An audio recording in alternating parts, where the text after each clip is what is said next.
if DeJounte Murray requires 4 first-round picks, 2 of them being unprotected, and Rudy Gobert requires 5 first-round picks, and 3 of those are unprotected, I think the entire basketball community, myself included, we all need to call a timeout, and we need to press pause on all of these Kevin Durant mock trades, because I don't think we truly understand the value of certain players and the desperateness of certain teams to get better.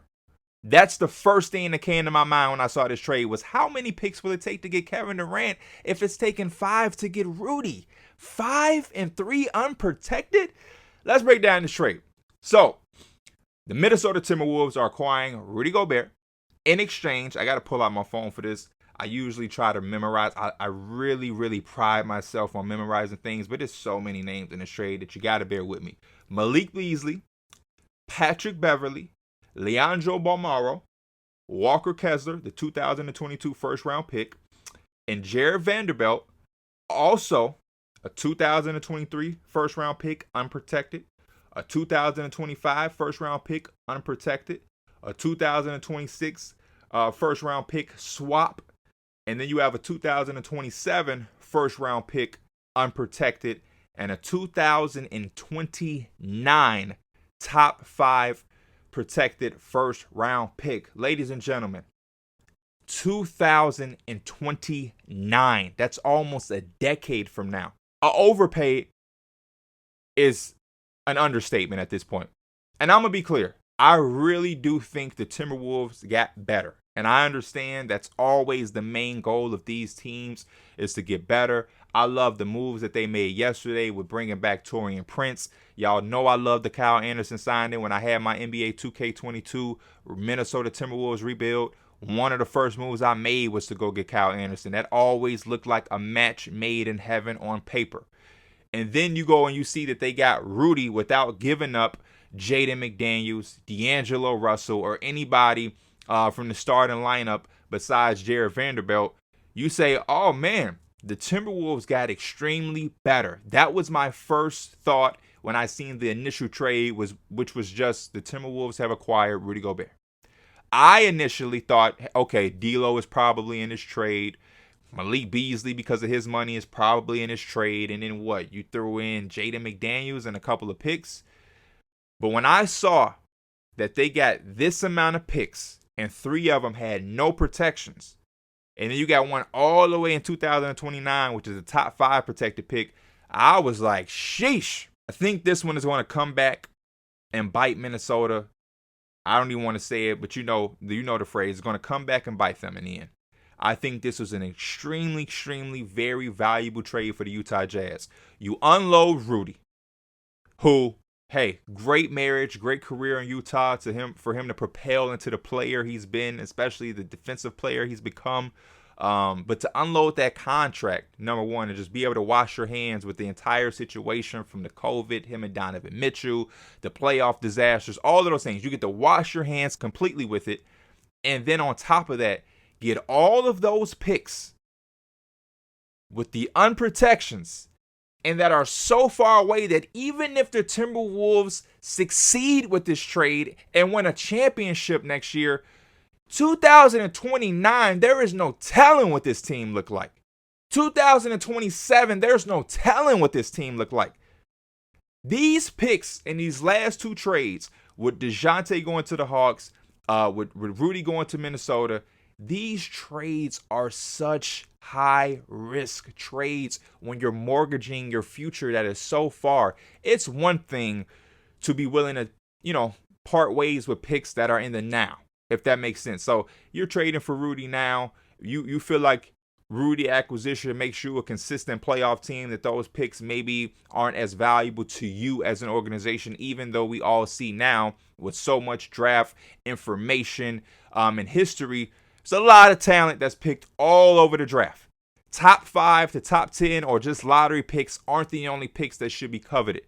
You can find all-star talent in the 20s, in the last pick of the first round, sometimes in the second round. We've seen so many players catapult into successful players that have been picked way out of the lottery, Nikola Jovic is a 2-time MVP, was a second-round pick, Taco Bell commercial during the selection.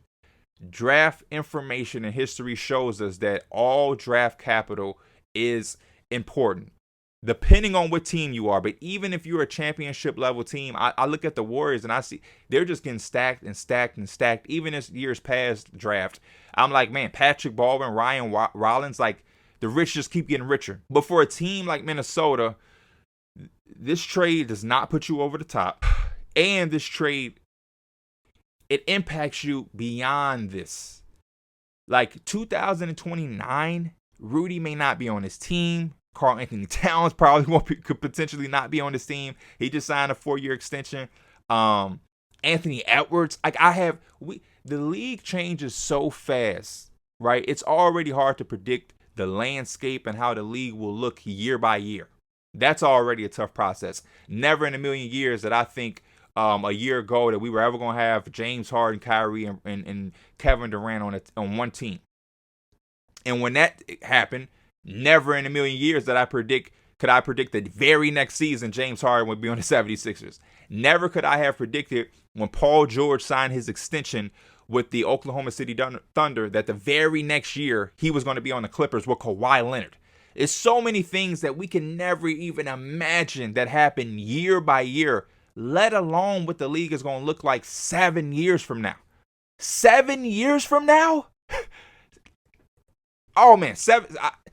I don't really, for me, I don't think teams really understand what they're doing with some of these trades. And I hate saying that as a guy that I've never walked a day in their shoes. I've never been a GM. I've never owned a team. I've never worked in the front office. I've never even played in the league. So I know it sounds crazy for guys like me to get on the mic and get in front of the screen and call some guys who do that for a professional job and career to say they don't know what they're doing. But I just think that when you give up that much draft capital, you have to be on the verge of a championship. And as of right now, I hope, man, it'd be lovely if they prove me wrong, because I've cheered for this franchise for a very long time since they drafted my boy Zach LaVine out of UCLA. I just don't see the Timberwolves being that team. I do not think that this move puts them over the top. I don't even think it puts them in a position to make another move a year or so from now to be in a position to win a championship. Do they get better? Yes, but that's so short-sighted to the reality that the back end of this trade, the impact from it, it's just not worth the risk that you're taking. It's the same thing I said in my video about DeJounte. Like, as much as I love DeJounte, it's not a bad or negative thing I can say about him. But for the Hawks, it's so much pressure now for them to make something out of that, because if they don't, the risk ultimately was not worth the reward. In this league, it's about winning championships and getting banners. And if the moves you are making, you're mortgaging your future, if that can't put you in a position to be one of the favorites, why even make the move? That's the type of question, as a fan, as a media person, as a guy who would one day love to be a GM or in the front office, that's the question I'm always asking myself. If this move isn't really putting us in a position to even be in the conversation, we can't mortgage our future that far. Not that far. If we're talking about 2023, 2025, let's do it. But when you start getting past that and you go into 2026, 2027, 2029, we can't even pull up right now the top 2029 draft prospects because they're still kids right now. Like, whenever it's that far, it's just not worth it, man, unless you're literally putting yourself in that position to be a contender year in and year out, which the reality is it's not that type of thing for the Minnesota Timberwolves. I think truly that the Jazz win this trade. Like, unless the Minnesota Timberwolves win a championship, the Jazz win this trade. Danny Ainge does it again. He did the same thing in Boston when he was able to accumulate all of those picks. Now with the Utah Jazz, they have all of these picks. The day before that, they flipped Royce O'Neal for a first-round pick to the Brooklyn Nets.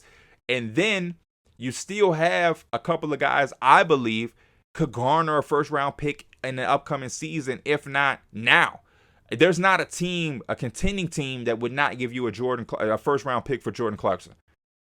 I'm telling you right now, the Phoenix Suns would give you a first-round pick for Jordan Clarkson. The Los Angeles Clippers, I don't know what the money looked like or who they would have to send back, they would give you a first-round pick for Jordan Clarkson. First round picks are being tossed left and right in the 2023 draft class. I just seen Boston give one to Indiana for Malcolm Brogdon. Like, teams would do that. Bojan Bogdanovic. If there was some way for the Mavericks to get in on that, you don't think the Mavericks, if it could give you a future pick? I know the Knicks own the 2023, but it's somewhere. They'll give you a first round pick somewhere down the line to continue to add to that team, especially after the loss of Jalen Brunson. Jordan Clarkson, Bojan Bogdanovic are two guys that a lot of contending teams would love to add to their roster, especially with Bogdanovic having 1 year left, $19 million contract. That's very, very, very, very valuable. And that's going to be an interesting thing to look. I love this for the Jazz. They said they want to build around Donovan. That's the plan. Me being the guy that I am, knowing the things that I know, it's tough for me to imagine that Donovan is going to sit the next 3 to 4 years through a rebuild in Utah. But for the foreseeable future, if he's there and you have him and that's the plan, it's not a bad one. Donovan Mitchell is a good foundational piece. You now have all of this draft equity and assets. And even if he does hit a breaking point where he just can't take it no more, he needs to play in the Mecca, Madison Square Garden, or he needs to go and play with Jimmy Butler and Bam in Miami.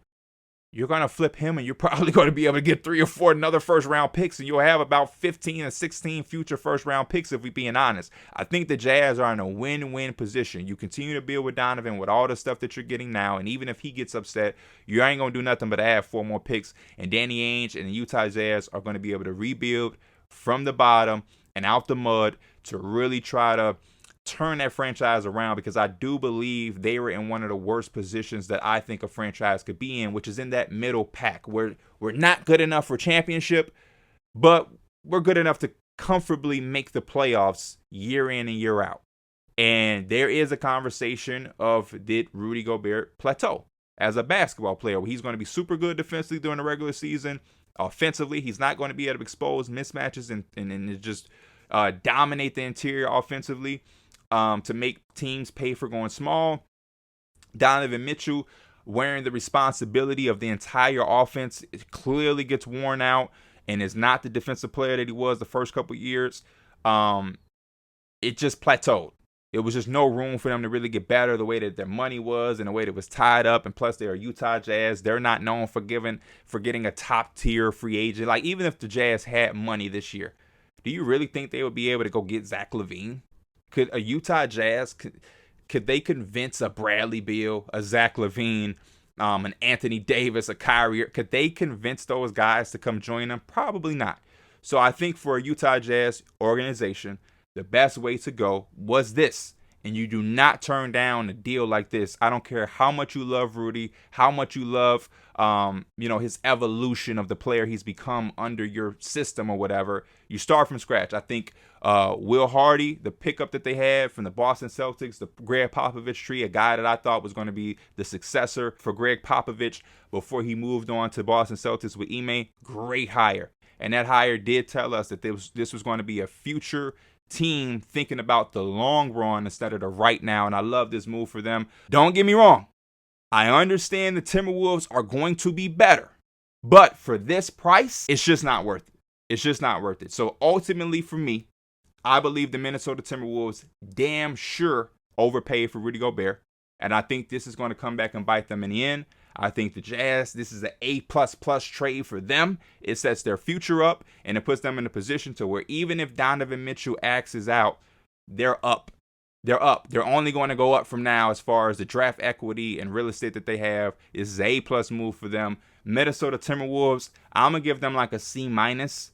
And if they do anything crazy that I just cannot foresee, and they go on some deep playoff run and they're a game away from going to the NBA Finals in the Western Conference Final, then I'll go back and I'll say, man, they proved me wrong. I'm going to regrade them A+ for them as well. But boy, if they do this trade and they come up short in any way that does not exceed the expectation that we put on them, it's going down to an F as well. But I do expect them to be a solid playoff team that could make a second round appearance. They were damn close this year against the Grizzlies. The NBA in the West is only getting better, so you have to take that with a grain of salt.